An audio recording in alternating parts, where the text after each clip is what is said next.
은혜 받으실 하나님 말씀은 여호수아 14장 말씀 함께 보겠습니다. 여호수아 14장 1절로 우리 15절. 여호와께서 나와 함께 하시면, 이런 제목으로 하나님 말씀 여호수아 강의 17번째 우리 말씀을 함께 나누도록 하겠습니다. 지난 우리 나누던 13장의 내용을 지금 오늘 1절에서 지금 5절까지 요약을 해주고 있습니다. 지난주 내용은 잘 아시는 것처럼 지파별로 땅을 분배하는 그런 이야기였죠. 동편에 있던 땅, 그리고 서편에 있던 땅, 이 두 땅을 이제 자손들에게 나누어 주는 그런 이야기였습니다. 이 땅에 대한 분배는 사실 오래전에 아브라함에게 약속하셨던 내가 이 땅을 내 자손에게 주리라, 이 창세기 12장에 약속하셨던 그 사건이 실제로 이제 성취되어지는 그러한 본문의 내용이 여호수아입니다. 그 땅에 기브온 거민을 제외하고는 모든 지역, 모든 거민들을 이스라엘이 정복한 것으로 이렇게 나와 있었어요. 그런데 지난주 말씀을 보면 아직 정복하지 못한 남아있는 땅이 있다, 이렇게 얘기를 했었어요. 1절을 보시면 너는 나이 많아 늙었고 얻을 땅에 남은 것은 매우 많다. 남아있는 땅이 있다. 이 남아있는 땅의 의미를 우리가 나눴습니다. 우리도 마찬가지라는 거죠. 우리 성도들에게도 하나님께서 허락하신 약속의 땅을 정복하고 신앙생활하는 가운데 우리의 기업들을 하나씩 정복해 나가는 가운데 오늘 이 시간에도 우리에게 남아있는 땅이 있다라고 하는 것. 하나님은 우리에게 진정코 주시고자 하는 영적인 남아있는 땅이 무엇인가? 그 영역이 내 안에 혹은 내 외적으로 우리 가정, 우리 일터 곳곳에 남아있는 땅이 여전히 남아있다라는 사실을 우리가 반드시 분별하고 직시할 필요가 있다, 이런 말씀을 드렸습니다. 6절 말씀 보면 하나님께서 이 여호수아는 나이가 많고 아직 남아있는 땅이 있음에도 불구하고 6절 뭐라고 말씀하셨냐면 내가 그들을 이스라엘 자손 앞에서 쫓아내겠다 말씀하셨어요. 너는 더 이상 힘이 없고 늙은 노인이지만 한계가 있지만 역부족이지만 너는 제한되어 있지만 나는 제한이 없는 영원한 하나님이기 때문에 내가 그 한계를 뛰어넘어서 책임져 주겠다, 그 말씀을 하시는 겁니다. 하나님이 그 나머지 땅도 책임져 주겠다, 이후로도 책임져 주겠다, 이런 말씀을 하셨어요. 우리가 살다 보면 역부족일 때, 우리가 인생의 어떤 한계점에 다다랐을 때 나이도 들고 몸은 아프고 그리고 내 힘으로 아무리 애써도 안 되는 그런 영역들이 있단 말이죠. 분명히 있습니다. 그럴 때 우리는 낙심하기 쉬운데 하나님이 지금 여호수아에게 말씀하시는 것처럼 그 역부족인 게 세상에 볼 때는 그게 한계라고 얘기하는데 나에게는 그게 한계가 아니다, 내가 책임져 주겠다고 동일하게 우리에게 말씀하신다는 거예요. 두 번째, 여호수아가 지금 나이가 많아서 정말로 자신이 할 수 있는 역량이 참 부족했음에도 불구하고 하나님께서 마지막 사명을 이제 이행하게 하시는데 그게 뭐냐면 정복한 땅을 분배하라는, 정확하게 분배하라, 이런 말씀하세요.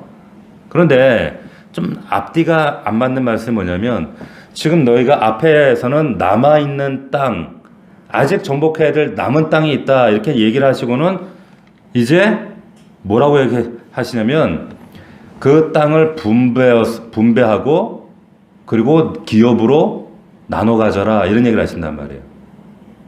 이게 지금 문맥상으로 맞지 않았다, 그런 말씀을 지난주 드렸습니다. 이게 무슨 말이냐면 정복해야 할 남아있는 땅이 있지만 그럼에도 불구하고 이미 너희들이 정복한 땅, 다시 말하면 이미 얻은 땅, 축복으로 받은 것은 너희들이 누리라, 이 말이에요. 엔조이하라, 이 말입니다. 즉 다시 말하면 이미 우리에게, 저와 여러분들에게 주신 것들이 있어요. 이미 정복한 것들이 있어요. 그거 엔조이하라는 거예요. 누리라는 거예요. 왜 이런 얘기를 하시냐면 남아있는 땅이 있네, 아직 우리가 정복해야 될 땅이 블레셋 땅이 있고 그리고 북쪽 지역에 변방의 땅들이 있네, 이런 어떤 그 생각들, 앞으로 일어나지 않은 일들에게 초점을 맞추게 되면 이미 우리에게 허락하신 축복을 망각해버린다는 거예요. 그러니까 누리라는 거예요. 받은 축복을 누려라. 아담과 하와의 실수가 뭐였습니까? 아담과 하와가 그 실수였어요. 이미 하나님 허락하신 동산의 모든 것들 너 다 누리라고 하셨거든요. 근데 그걸 딱 잊어버리고 선악과만 보는 거예요. 사단이 그걸 딱 비집고 그 틈을 파고 들어가는 겁니다. 그러니까 이미 허락하신 동산의 축복을 잊어버리고 그 선악과만 저걸 어떻게 하면 그걸 가지고 사단이 틈타니까 그것 때문에 타락하고 무너지는 거죠. 우리에게도 그대로 적용된다는 겁니다. 이미 나에게 하나님께서 허락하신 축복이 뭔가? 하나님은 남은 땅도 중요하지만 정복한 땅, 그걸 분배하고 니네들 누리라고 하시는 거예요. 자, 이게 두 번째였어요. 세 번째가 뭐냐면 13장 33절을 보시면 아주 중요한 말씀이 있었습니다. 어떤 말씀이었는가? 오직 레위 지파 얘기를 하시면서 모세가 레위 지파에게는 기업을 주지 아니하였으니 이는 그들에게 말씀하신 것과 같이 이스라엘의 하나님 여호와께서 그들의 기업이 되심이었더라. 자, 무슨 말이에요? 다른 지파에게는 다 지금 기업을 주는데 레위 지파에게는 기업을 안 줍니다. 안 줘요. 그들 생계를 위해서 아무런 분깃을 안 줍니다. 안 주셔요. 왜? 레위인들에게는 하나님이 기업이 되겠다는 거예요. 자, 저와 여러분들은 레위인들입니다. 그렇죠. 우리도 하나님 일에 올인하는 정말 만인 제사장, 모든 하나님의 백성들이 제사장들이에요. 그러니까 중요한 사실은 뭐냐면 여호와 하나님께서 우리의 분깃이 되시고 하나님이 우리의 기업이 되신다. 눈에 보이는 땅, 눈에 보이는 것들이 아니라 하나님이 우리의 실제 분깃이 되신다. 이 약속을 하시는 거예요. 그러니까 우리가 하나님 앞에 온전히 레위인처럼 구별된 삶을 살면 하나님께서 우리의 인생에 하나님이 기업이 되시는 거예요. 여러분 하나님 선택하겠어요? 땅 선택하겠어요? 우리는 마땅히 하나님이죠.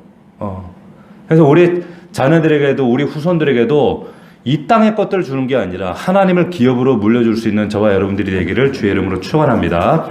자, 이게 지난주 13장 이어지는 14장이 그 6절까지가 그 요약이었어요. 그리고 그 이후의 말씀이 우리가 너무 잘 아는 말씀입니다. 갈렙 이야기가 나와요.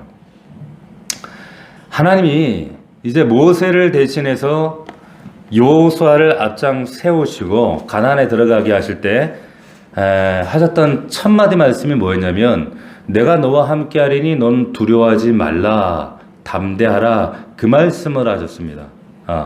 자, 요단강을 건너면 여호수아를 기다리고 있는 게 뭡니까? 전쟁이에요. 치열한 전투가 기다리고 있어요. 전쟁에서 이길 수 있는 비결은 그 군사력, 훈련된 조직, 리더십, 뭐 탁월한 무기 이런 것들이 조화를 이루어야지만이 전쟁에 이길 수 있는데 이게 상식인데 근데 이스라엘에게는 이게 부합될 만한 조건들이 하나도 없었어요. 아무것도 없습니다. 40년 광야 뱅글뱅글 돌았기 때문에 뭐 조직력이 있나 뭐 군사력이 있나 무기가 있나 자 이런 것들이 이스라엘과 만무하기 때문에 뭐 군사력은커녕 뭐 그냥 광야에서 지칠 대로 지쳐 있고 피곤한 이들이었단 말이에요.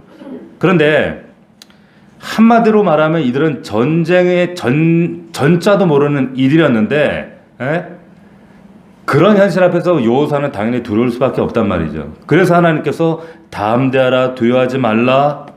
근데 이 말씀은 뭐냐? 다시 말하면 눈에 보이는 것으로 싸우지 말라 이 얘기예요. 두려워하지 말라. 네가 보이는 거는 상대 대적들, 그 군사력들, 무기들, 저 막강한 대국가들 다 보이는 것들. 그런데 눈에 보이는 곳으로 너는 싸우지 않을 거야. 싸워서는 안 돼. 그 얘기가 담대하라 두려워하지 말라 그 얘기입니다. 보이는 것이 전부가 아니다라고 하는 거예요. 가나안 족속의 힘 보지 말고 이스라엘과 함께 하시는 하나님을 보라. 자, 근데 이게 우리에게 그대로 적용됩니다. 보이는 세상 앞에서 보이지 않는 하나님을 의지함으로 보이지 않는 힘을 끌어내려서 그 힘으로 싸워 나가는 전쟁. 자, 근데 이 전쟁에서 우리가 어떻게 싸울 것인가? 하나님께서 함께 하신다는 증거는 세상 것으로 보이는 것으로 하나님이 나타내시는 것이 아니라 보이지 않는 것으로 하나님 살아계신다는 걸 증거하겠다. 지금 그 얘기를 하시는 거예요. 하나님이 함께 하시는 증거는 세상이 보여진 것보다 사실은 더 크게 보이는 게 그게 하나님 살아계신 증거거든요. 세상에 좋은 것보다 하늘의 것이 더 좋아 보이고 세상 것보다 물질보다 천국의 가치가 더 커 보이고 눈에 보이는 것보다 보이지 않는 영원한 것이 더 커 보이게 자, 이런 가치와 이런 우리의 배경이 없으면 절대로 세상을 우리가 싸워서 이길 수가 없다는 겁니다. 보이는 것으로 알지 않고 보이지 않는 하나님으로 살아가는 것. 근데 그런 사람이 오늘 누구냐? 갈렙이었다 이 얘기를 하는 겁니다. 자, 여호수아가 나이가 많고 늙고 이제 취한 가나안 땅을 각 지파에게 분배하는 과정의 말씀이에요. 그런데 오늘 본문을 보면 그 기업 땅을 분배하는 과정에서 유다 지파 중에 갈렙이 나와서 기업 분배하는 일에 대해서 이제 말하는 내용이에요. 근데 나에게 기업을 뭐 더 달라 이런 얘기가 아니에요. 기업을 나눌 때 뭘로 합니까? 여기서 제비뽑기를 합니다. 제비뽑기 14장 2절에 보면 여호와께서 모세에게 명령하신 대로 그들의 기업을 제비 뽑아 아홉 지파와 반 지파에게 주었으니 제비 뽑아요. 제비. 예. 자, 제비를 뽑아서 분배하라고 하는 것은 이 땅의 주인은 하나님이시고 이 분배의 주관자도 하나님이시다. 다시 말하면 분배의 주관자가 하나님이시다. 가나안을 주신 분도 하나님이기 때문에 너희들은 관여하지 말라는 거예요. 너희들에게 주권이 없다는 겁니다. 따라서 제비 뽑아라 이 말은 내 것을 내 거니까 내가 취하는 것이 아니라 하나님 주신 것이기 때문에 그냥 주는 대로 받아라 이 뜻이에요. 자, 가나안 땅을 이렇게 나눌 때 다 똑같은 땅일 수는 없어요. 어떤 땅은 좋은 땅도 있고 안 좋은 땅도 있습니다. 그러니까 사람들 마음이 어떻겠어요? 백성들 마음이 서로 좋은 땅 차지하고 싶은 거예요. 근데 이런 마음으로 제비를 뽑아가지고 막 안 좋은 땅에 걸린 지파는 어떻게 되겠어요? 이것 때문에 투덜댈 수밖에 없고 억울할 수밖에 없고 막 겨우 이 땅 얻으려고 이렇게 고생했나 막 하나님 앞에 또 이게 분쟁이 싸움이 날 수밖에 없단 말이에요. 그러나 이스라엘이 앞서 말한 것처럼 보이는 것과 보이지 않는 것 이 싸움에서 이스라엘이 땅 보이는 것이 아니라 보이지 않는 하나님을 보면 결과가 달라질 수밖에 없어요. 결과가 달라질 수밖에 없어요. 땅을 나누는데 땅은 분명히 부동산이니까 보이는 땅인데 결과적으로는 보여하는 땅인데 보이지 않는 것을 않는 하나님을 보고 보이지 않는 분을 보고 땅을 보지 않게 되면 비로소 그 분쟁이 없어질 수 있다는 거예요. 자, 하나님께서 굳이 제비 뽑아서 땅을 분배하라. 단순히 지파들 간의 분쟁을 막기 위해서 단순히 그게 아니라는 거죠. 제비 뽑아서 각자의 소유를 결정한다 하는 것은 이것이 내 것이 아니구나. 이걸 전제하는 겁니다. 그런데 본문에서 갈렙이 전혀 다른 행태를 하고 있잖아요. 제비를 뽑는데 지금 이 갈렙은 제비를 뽑는 게 아니라 어떻게 하고 있어요? 자기가 얻을 땅을 지목을 하고 있는 거예요. 자, 제비를 뽑아서 땅을 분배를 받아야 하는데 스스로 지목한다. 그럼 다른 지파 사람들이 쟤는 뭐야 저거?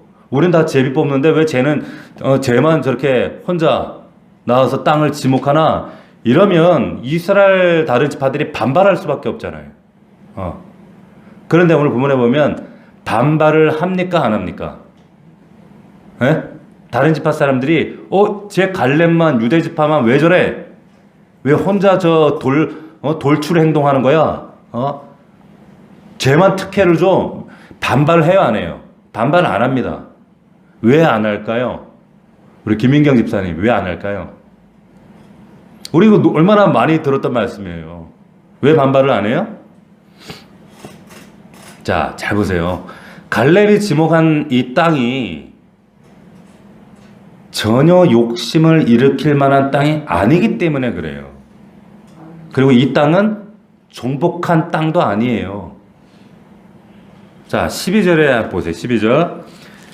여호수아 14장 12절에 보면 그날에 여호와께서 말씀하신 이 산지를 지금 내게 주셔서 당신도 그날에 들으셨거니와 그곳에는 아낙 사람이 있고 그 성읍들은 크고 견고할지라도 여호와께서 나와 함께 하시면, 자, 이렇게 얘기를 해요. 무슨 말이냐면 갈렙이 요구한 땅은 지금 예루살렘 밑에는 헤브론 땅입니다. 헤브론 땅. 근데 이건 아직 정복한 땅이 아니에요. 정복한 땅 달라고 얘기하는 게 아닙니다. 그리고 이 땅에는 아낙 자손들이 있어요. 아낙 자손들이 어떤 사람들인지 알죠? 골리앗 같은 큰 사람들이에요. 성읍은 크다 그랬어요. 그러니까 이런 땅을 누가 차지하고 싶겠어요? 제비뽑기라도 해서 제발 이 땅만 걸리지 않게 해주십시오. 안 걸리게 이렇게 기도하지 이걸 이렇게 자기 스스로 지명할 만한 그런 땅 아니었단 말이에요. 자, 그런데 갈렙은 다른 지파들이 다 고사할 만한 그런 땅을 이 땅을 왜 원하는가? 왜 원하는 이유가 뭐예요? 아낙 자손들하고 한판 붙고 싶어서 몸이 근질근질해서 그런 거예요? 왜 그렇습니까? 과거 자신들이 땅을 정탐할 때 그 사건, 민수기의 말씀에 그 땅이란 말이에요. 거기서 이유가 있습니다. 본문에서도 이제 갈렙이 그 사건을 언급을 하는 거예요. 무려 40년 전 사건을 얘기하는 거예요. 갈렙이 여호수아에게 와서 가데스 바네아라는 곳에서 있었던 사건을 언급을 합니다. 9절 보시면 그날이 언제? 40년 전 얘기하는 거예요. 40년 전에 모세가 맹세하이르되 내가 내 하나님 여호와께서 충성하였은즉 내 발로 밟는 땅은 영원히 너와 내 자손의 기업이 되리라 하였나이다. 자, 이거 무슨 얘기인지 아시죠? 자, 지금 과거에 12명의 정탐꾼 여호수아 갈렙과 10명의 정탐꾼들 함께 정탐할 때 10명의 사람들은 그 땅을 보고 야, 아낙 자손들 보고 우리 다 죽었다. 끝났다. 야, 우리가 미쳤다고 여기까지 왔다. 이러면서 우린 메뚜기 같다. 우린 밥이다. 이러면서 얼마나 원망을 했어요. 그 얘기를 백성들이 간담이 다 녹아버린 거예요. 통곡하고 울고 모세를 원망하고 했던 사건이 있었단 말이에요. 그 얘기를 하는 거예요. 그런데 여호수아 갈렙만 그들과는 상관없이 하나님이 약속하셨기 때문에 하나님 말씀이기 때문에 하나님이 하신 말이면 된다. 우리가 밥이 아니라 쟤네들이 우리 밥이다. 이렇게 나왔던 거예요. 자, 겉모습 보이는 것을 보는 것이 아니라 보이지 않는 하나님을 우리가 상대하기 때문에 믿음이라고 하는 것은 보이지 않는 하나님을 내가 소유했다면 보이는 것은 문제가 되지 않는다. 민수기에서 14장에 보면 이런 얘기를 했었잖아요. 오직 내 종 갈렙은 그 마음이 그들과 달라서 나를 온전히 쫓은즉 그의 갔던 땅으로 내가 그를 인도하여 드리리니 그 자손이 그 땅을 차지하리라. 이거 누가 얘기하는 거예요? 하나님이 얘기하신단 말이에요. 하나님도 얼마나 감동하셨으면 10명은 대다수는 다 죽겠다. 하나님 원망하고 하나님 살아계시면 이럴 수 있냐. 옛날 애굽으로 이집트로 돌아가자 이러고 있는데 이 사람들은 믿음으로 하나님이 하실 거야. 하나님이 여기까지 인도하시 그분이 하실 거야. 하나님도 너무 감동이 되시는 거예요. 다수결로 따라가지 않고 정말 소수의 그 두 사람은 그 길을 갔다는 거죠. 자, 그 땅에 온 거예요. 지금 다시 40년 후에. 그러면서 당시 그때 우리가 포기했던 그 땅 갈렙이 하나님이 주신다고 했으니 내가 가겠다. 그 아낙 자손과 내가 싸우겠다. 요구하고 있는 겁니다. 내 기업이라는 거예요. 아직 정복 안 했어요. 정복 안 한 땅이에요. 자, 아낙 자손들이 있어요. 그리고 지금 갈렙이 85세이기 때문에 지금 여호사 다음에 서열 2번입니다. 굳이 전쟁 안 해도 지금까지 그 공적이 있기 때문에 얼마든지 자기 땅 선점할 수 좋은 땅 선점할 수 있는데 그렇게 하질 않아요. 그렇게 하질 않습니다. 자, 보통 우리 인간들은 사람은 눈에 보이는 것, 내 이익과 내 사익에 비추어서 먼저 선점하고 싶고 뭐 아무리 하나님 과거에 그런 40년 사건이 있다 할지라도 가만히 있으면 뭐 자기가 도운 게 떨어지는데 굳이 이렇게 할 필요가 없거든요. 이게 본연의 인간 본연의 마음인데, 그런데 갈렙은 당당하게 하나님 앞에 40년 전에 그 약속으로 그 기업을 제가 그 땅을 차지하겠습니다 요구하는 거예요. 요구하고 있는 겁니다. 건장한 아낙 자손이 여전히 큰 성읍으로 버티고 있어요. 자, 그 45년 전에 백성들이 가나안 땅에 대해서 두려워하고 원망했던 것과 달리, 오직 여호와를 거역하지 말라, 또 백성을 두려워하지 말라, 그들은 우리 밥이다, 하나님이 함께 하시면 우리와 함께 한다, 그 말씀을 오늘도 똑같이 하고 있는 겁니다. 12절에 여호와께서 나와 함께 하시면 내가 여호와께서 말씀하신 대로 그들을 쫓아내리이다 말씀하시는 거예요. 쫓아내리이다. 자, 10절 11절 우리 같이 한번 읽어봅시다. 시작. 이제 보소서, 여호와께서 이 말씀을 모세에게 이르신 때로부터 이스라엘이 광야에서 방황한 이 45년 동안을 여호와께서 말씀하신 대로 나를 생존하게 하셨나이다. 오늘 내가 85세로 돼 모세가 나를 보내던 날과 같이 오늘도 내가 여전히 강건하니 내 입이 그때나 지금이나 같아서 싸움에나 출입에나 감당할 수 있으니 보세요. 갈렙이 가나안 정탐할 때는 40세, 저보다 젊을 때였어요. 45년이 지난 85세 노인이면, 이 노인이면 진짜 지금 요즘 같으면 요양 안에서 있거나 이러고 다녀야 되잖아. 이러고 지팡이도 이러고 벌벌 떨면서. 근데 그 노인이 그 기력이 다 동했을 만한 그 나이에 내가 나가 싸우겠습니다. 헤브론 달라는 거예요. 이게 뭡니까? 이게 믿음이에요. 믿음이라는 거예요. 갈렙에게는 지금 아낙 자손들이 건장해 보이는 게 아니라 하나님의 약속이 위대해 보이는 거예요. 하나님 약속이 보여요, 눈에? 자, 보이는 건 아낙 자손. 삶에 이만한 아낙 자손 같은 큰 문제가 보여요.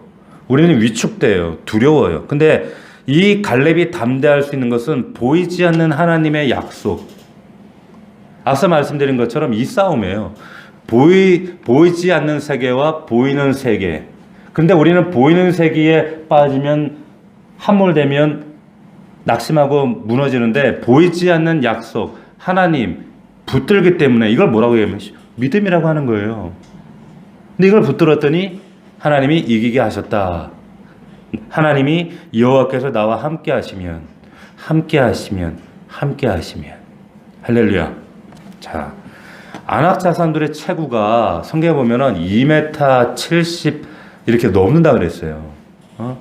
그런데 하나님이 주신다고 했으니까 우리는 바로 보이는 것으로 싸우지 않고 보이는 것으로 대적하지 않고 보이는 것으로 살지 않고 하나님으로 살아가는 백성이기 때문에 우리는 하나님만 붙잡고 나아가겠습니다. 이게 갈렙의 믿음이었다는 겁니다. 자, 이 갈렙에 대해서 여호수아가 어떻게 얘기하는가? 13절.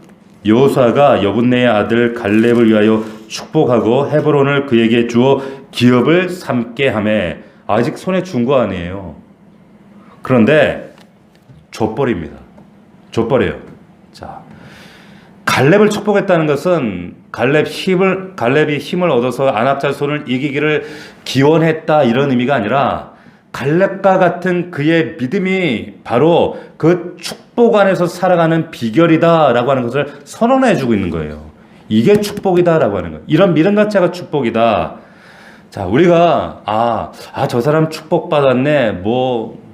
대학을 합격하고 혹은 승진을 하고 뭘 얻고, 이것도 복의 증거들이긴 하지만 성경에서 말하는 복이라고 하는 증거는 뭐냐?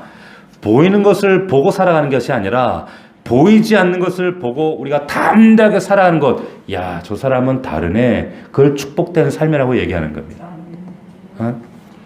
하늘의 것을 바라보고 믿음 붙잡고 하늘의 것을 의지하고 살아가는 것이 복의 상태다.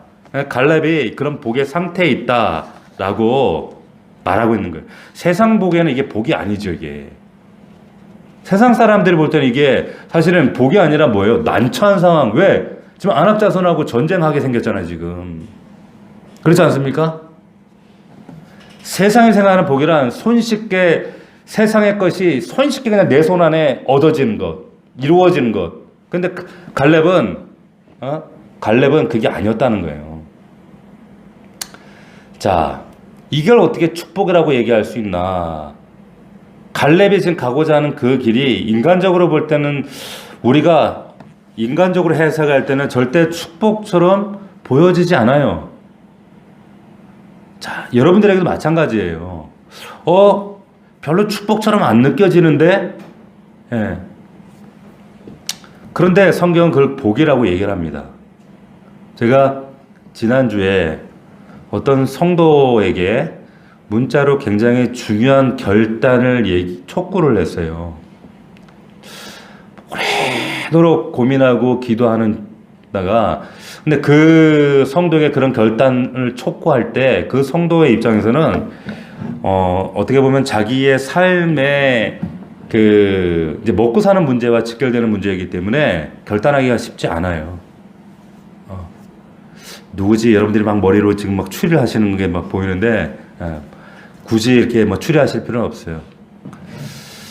그런데 인간적으로 볼 때는 그 결단을 하면은 손해가 와요.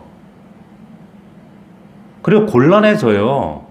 그리고 그 길을 가면 분명히 이거는 보이는 것으로는 이걸 피해가는 게 맞아요. 그런데도 목사는 가라고 해요, 그 길을. 왜냐하면 믿음은 보이는 대로 가는 게 아니라 보이지 않는 하나님을 의지해서 세상 사람들의 상식과는 전혀 반하는 길로 가는 거거든요. 하나님은 그런 방식으로 일하시거든요. 그분이 네 했는데 그 네의 대답은 모르겠어요. 어떤 결단이 될지. 근데 하나님께서 일하실 줄 믿습니다. 어떤 결론이 나든지. 보세요. 하나님이 갈렙에게 남겨놓으신 길은 편한 길이 아니라 이건 분명히 힘든 길입니다. 어려운 길입니다. 잘 아셔야 돼요. 하나님께서 저와 여러분들에게 남겨놓으신 길도 절대로 쉬운 길, 너 하나님 나 믿으니까 너 쉬운 길로 잘 가라 이렇게 안 하세요. 십자가가 그런 길 아니란 말이에요. 도저히 신앙생활이라는 게 편한 길 따라가는 길이다? 만사형통 길이다? 누가 그래요? 절대 그렇지 않습니다. 하나님이 그렇게 때로는 우리가 도저히 납득할 수 없는 상황으로 몰아넣으실 때도 있어요. 근데 그것을 통해서 그 납득할 수 없는 상황에서 하나님이 하셔야 하나님이시구나 깨닫게 되거든요. 알게 되거든요. 내가 할 수 없다고 할 때 하나님께서 하심으로 인해서 하나님의 능력이 드러납니다. 저는 여러분들 그런 하나님을 좀 만났으면 좋겠어요. 우리 온라인을 예배하는 성도들도 그 하나님을 만나시기를 축복합니다. 보이는 것이 전부가 아닙니다. 하나님 약속은 눈에 보이지 않습니다. 보이지 않는 것을 이루시는 분이 하나님이십니다. 약속을 믿고 산다는 것은 보이는 것을 힘으로 능력으로 삼지 않겠다 선언하는 거예요. 그게 신자입니다. 그게 그리스도인들이에요. 세상 사람들은 보이는 것에 거기에 투자하고 보이는 대로 가지만 그래서 세상 사람들은 돈 따라가고 뭘 따라가고 하여튼 다 그런 거 따라가지만 우리는 돈 따라가는 게 아니라 생명 따라가는 자들이 이게 그리스도인들입니다. 언제나 보이는 것과 보이지 않는 이 생명과의 싸움이에요. 우리 눈에 보이는 악인의 형통함을 여러분 부러워하지 마시고 보이지 않는 그 하나님의 영혼의 때를 우리가 바라보면서 살아가는 그런데 그 길에는 분명히 고난이란 신자의 고난이 기다릴 수가 있어요. 눈에 보이는 세상 그 부러워하지 말고 보이지 않는 세상 것 바라보고 그것 때문에 부러워하고 기죽고 막 비교하고 그러지 말고 정말로 보이지 않는 그 하나님 붙들고 정말 당당하게 나아가는 승리하는 저와 여러분들이 되기를 주의 이름으로 축원합니다. 자, 12절 다시 한번 보면 다시 한번 우리 힘있게 요거 12절 말씀 읽고 마치도록 하겠습니다. 12절 시작. 그날에 여호와께서 말씀하신 이 산지를 지금 내게 주소서. 당신도 그날에 들으셨거니와 그곳에는 아낙 사람이 있고 그 성읍들은 크고 견고할지라도 여호와께서 나와 함께 하시면 내가 여호와께서 말씀하신 대로 그들을 쫓아내리이다. 아멘. 이게 믿음입니다. 이게 믿음이에요. 85세 나이가 문제되지 않아요. 한계, 역부족 이런 말이 없어요. 형편, 처지 이런 게 문제가 되지 않는다는 거예요. 하나님, 나는 보이지 않는 이 영적인 세계로 나는 보이는 세상 이겨내겠습니다. 나는 세상 사람들과 다릅니다. 나는 그 보이지 않는 하나님을 의지함으로 승리할 수 있습니다. 우리가 그들 밥이 아니라 저것들이 우리 밥입니다. 저 안아서 등치 크니까 저 데려다가 종시키면 딱 좋겠습니다. 그게 믿음이잖아요. 이렇게 우리 담대하게 믿음으로 승리하는 저와 여러분들이 되시기를 주의 이름으로 축원합니다. 축원합니다. 이 시간 우리 말씀 기억하면서 하나님, 우리 안에 허락하신 기도의 제목들이 있습니다. 우리 말씀 붙잡고 하나님, 이 갈렙의 믿음을 우리에게 허락하여 주시옵소서. 우리 정말 우리 삶 속에 우리가 해결해야 할 많은 문제들과 또 내가 해결할 수 없는 한계들, 안악자손처럼 큰 문제들, 내 마음에 답답한 문제들까지 많은 것들이 있지만 하나님, 우리가 이 갈렙의 고백처럼 여호와께서 나와 함께 하시면 내가 여호와께서 말씀하신 대로 그들을 쫓아내겠습니다. 중요한 건 뭡니까? 여호와께서 나와 함께 하시면 그 하나님이 우리와 함께 하십니다. 이 시간 이 자리에 함께하는 우리 사랑하는 모든 성도들, 또 우리 멀리 출타하고 있는 성도들, 또 온라인으로 예배하고 있는 성도들, 우리 모두에게 이 약속의 말씀이 우리 모두에게 확신으로 정말 승리하는 말씀이 될 수 있기를 주의 이름으로 축원합니다. 우리 간절한 마음으로 말씀 붙잡고 주님 도와주옵소서. 갈렙과 같은 믿음을 허락하여 주시옵소서. 우리 간절한 마음으로 주여, 우리 세 번 뜨겁게 외치고 우리 통성으로 기도합시다. 주여, 주여.